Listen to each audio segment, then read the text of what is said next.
बढ़ते खबरों में आगे, बिहार के सीएम नीतीश कुमार के जल्द इलेक्शन के इशारे पर बिहार में सियासी घमासान मचा है। बीजेपी तर्जुमान प्रेम रंजन पटेल ने कहा कि इलेक्शन कमीशन बिहार में वक्त से इलेक्शन होने की बात कहता आ रहा है। जिनको इंतखाब से डर है वो भाग रहे हैं। आरजेडी को पिछली बार 80 सीटें नीतीश कुमार की वजह से मिली हैं, जबकि जेडीयू तर्जुमान राजीव रंजन का कहना है कि बिहार में इंतखाबात की तैयारियां शुरू हो चुकी हैं। आवाम खुद इलेक्शन में आगे आने लगी है। बिहार में फिर नीतीश कुमार की क़यादत में सरकार बनेगी। वहीं मुखालफिन ने हुकूमत पर हमला बोला। कांग्रेस एमएलसी प्रेमचंद मिश्रा ने कहा कि इंतखाब जब हो, नीतीश कुमार को हारना है। लगातार पहले से ही चुनाव आयोग कहती आ रही है कि चुनाव समय से होगा। मुख्यमंत्री ने इसके संदेश भी दे दिए हैं। चुनाव आयोग ने सभी राजनीतिक दलों से यह चुनाव प्रचार के तरीकों के बारे में मांग किया था, सुझाव का।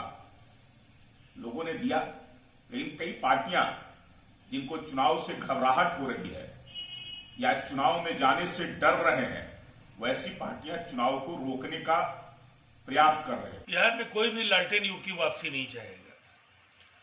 तेजस्वी यादव चाहे जितनी डुगडुगी बजा ले, जितनी लंबी चौड़ी बातें कर ले, दावे कर ले, लेकिन जनता ने मन बना लिया है एक बार फिर नीतीश कुमार। और बिहार में चुनाव की जो तैयारियां हैं, जनता का स्वतः स्फूर्त उसमें आगे आना, ये बताता है कि बिहार का जो अभूतपूर्व विकास है, इस मार्ग पर बिहार आगे भी बना रहे। बिहार की जनता की चीख और पुकार ये सरकार नहीं सुन रही है। डबल इंजन की सरकार सोई हुई है।